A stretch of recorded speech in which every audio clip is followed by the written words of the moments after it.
General Quarters.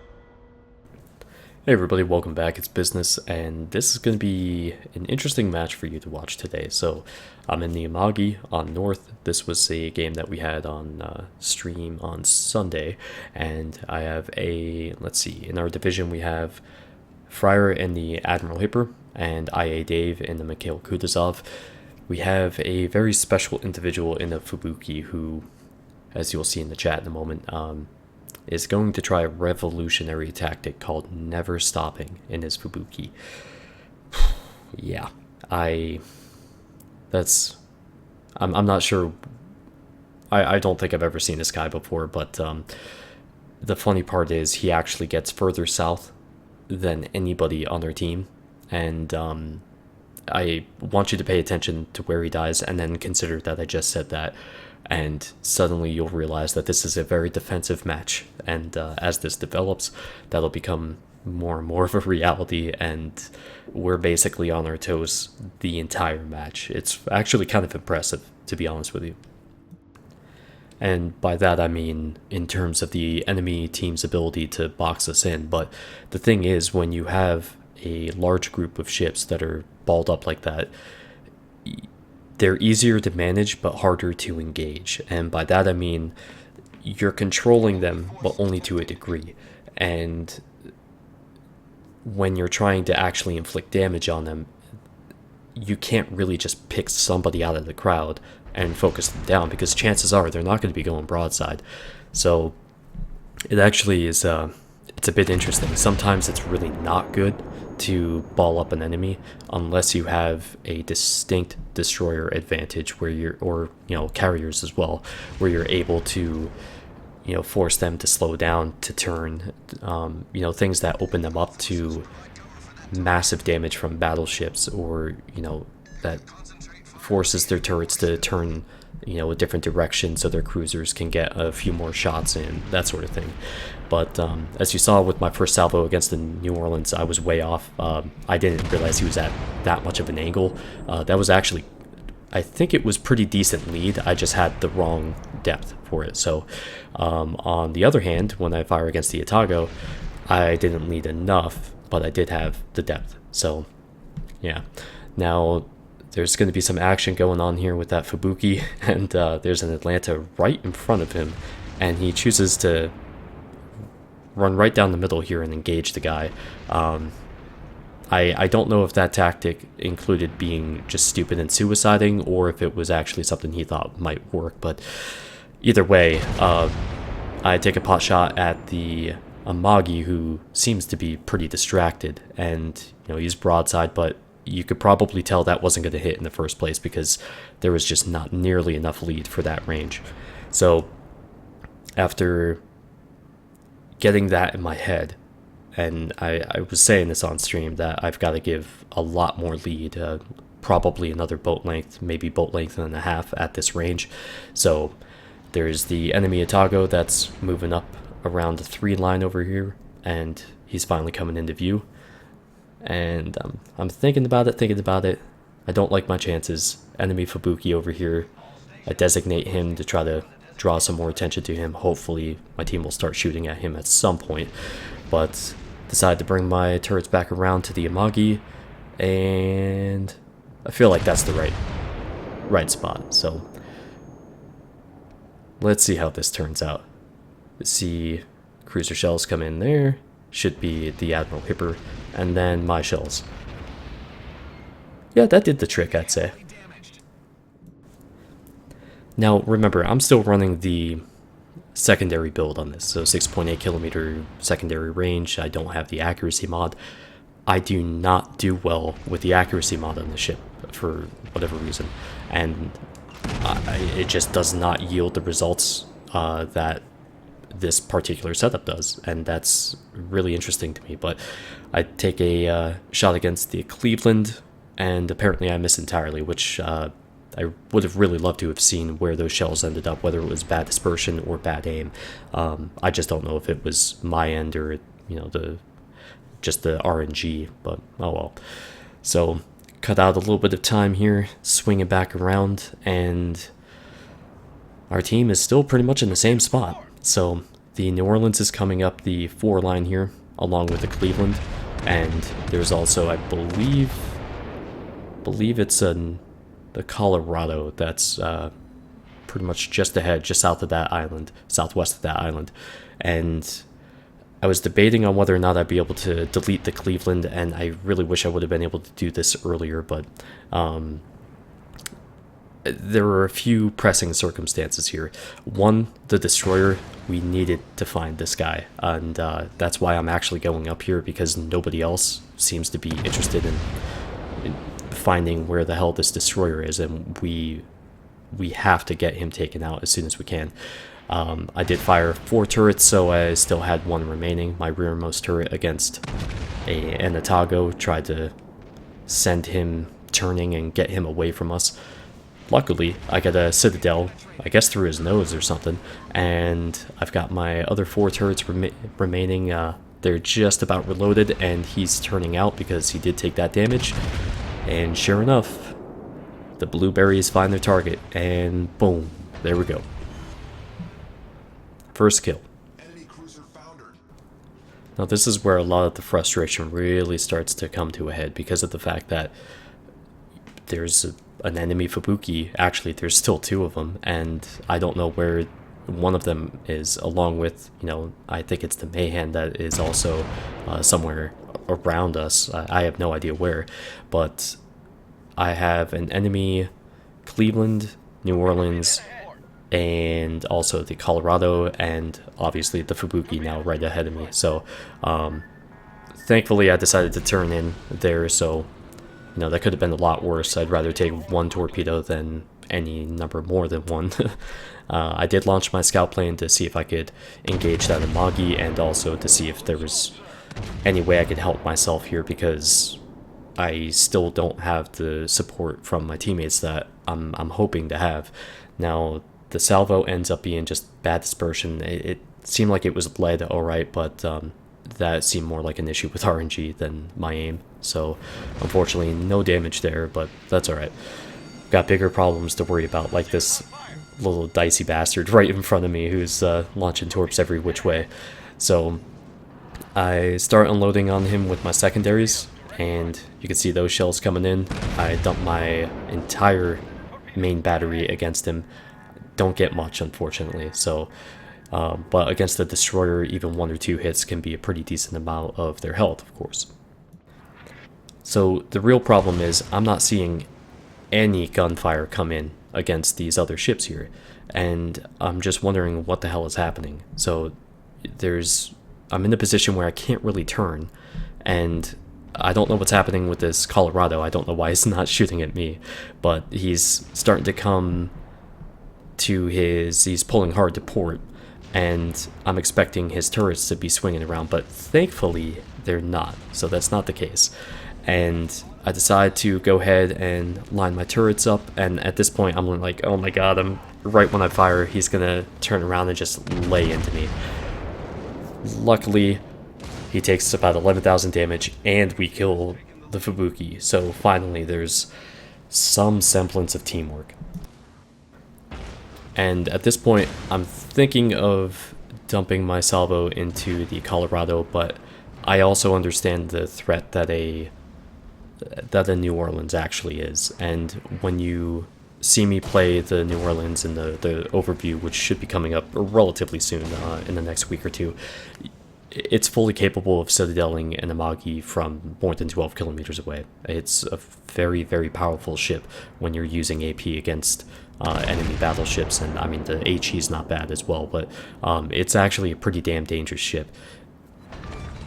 But not that one, because he's dead, so that's good. So now we pull within about 120 points, but we're in a bad situation as far as our current team's position.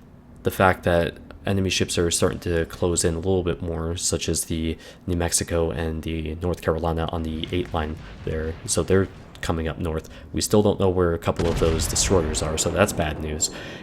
And we're less than 9 minutes. We have less than 9 minutes remaining, so managed to get high caliber with that salvo against the Colorado, and just trying to dump the shots into him while I can. get the damage that I can, because it's going to add up, and we'll be able to hopefully put this guy out of the match at some point very, very soon and get those points that we desperately need. So the destroyers start to show up over there, and this New Mexico and I are trying to maneuver to handle these torps, and we make it look pretty cool doing so, I'm not gonna lie. So it's kind of like a Warships version of a Brofist or something. And so if you've been watching the minimap, you've noticed that this Cleveland has been trying to creep up through the mid here, and we do have a destroyer that's just to my south, who's unfortunately in the position where he's spotted and is having to engage him. So I'm waiting here because I saw that two things. One, those torpedoes may find their target, so I didn't want to waste my salvo if I didn't have to. And then two, he was turning to his port side and reducing the angle that I had against him.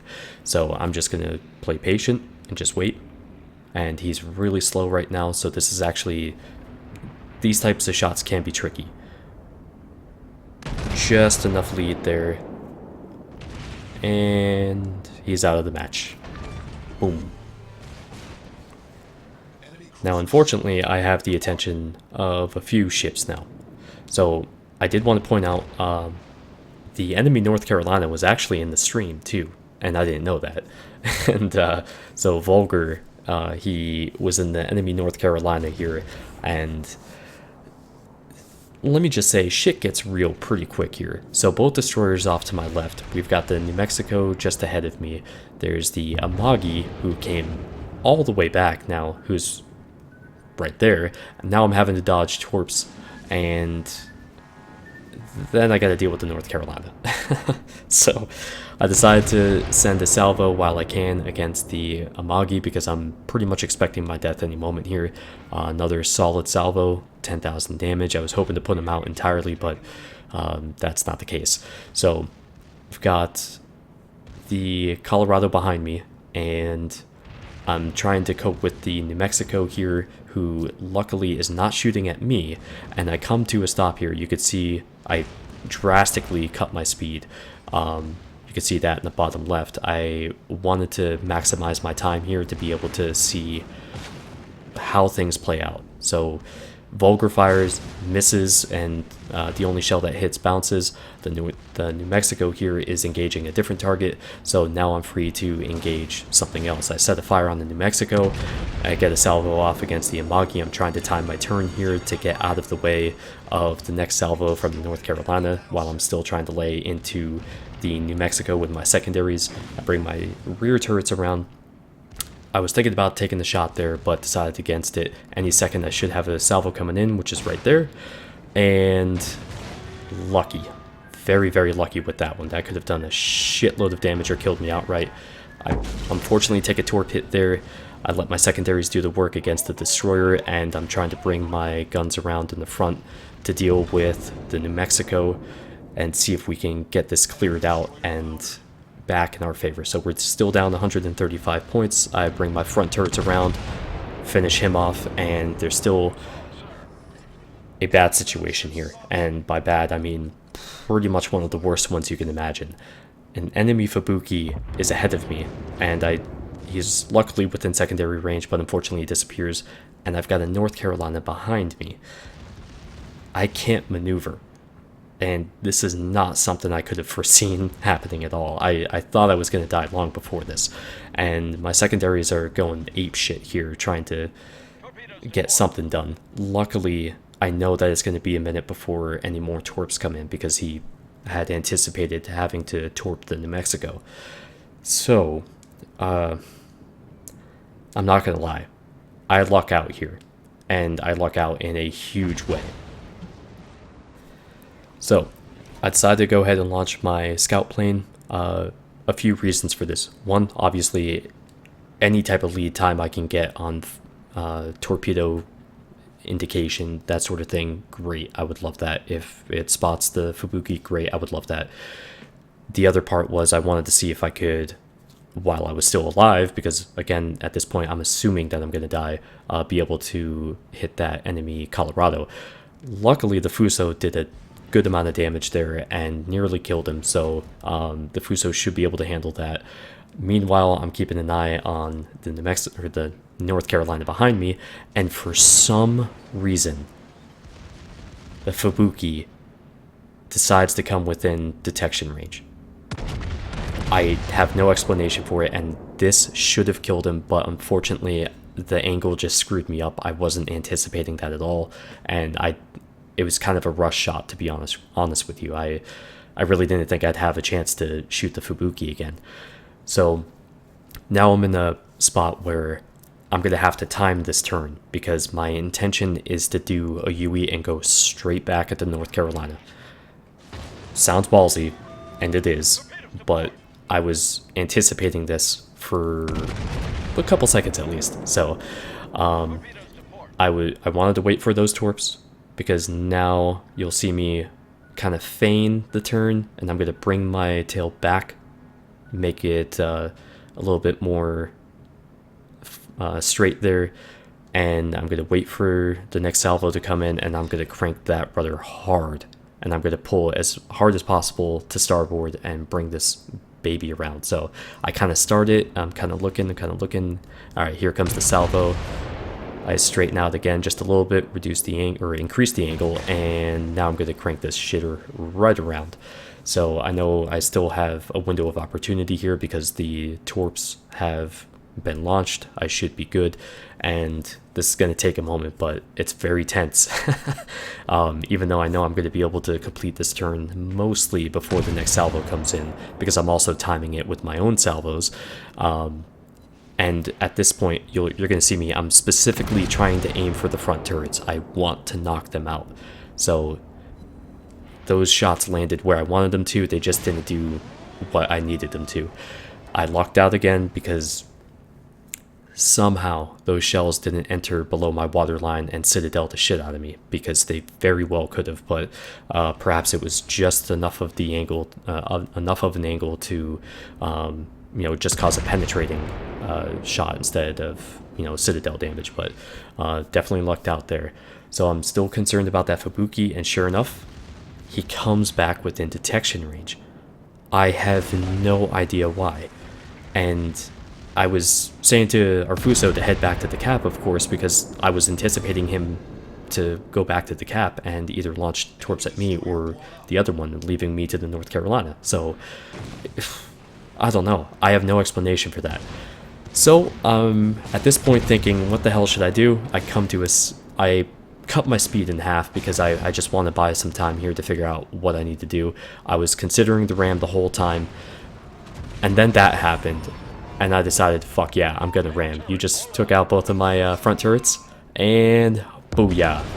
I think that's a good trade.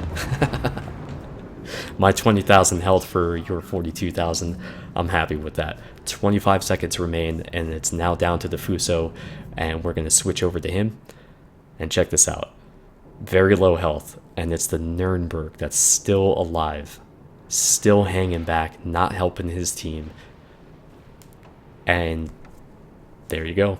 That was the win. Holy shit. I did not expect that. So that ends up being the second highest damage I've ever had. I actually have the highest damage match in is the CBT in the Montana. I do have that video up.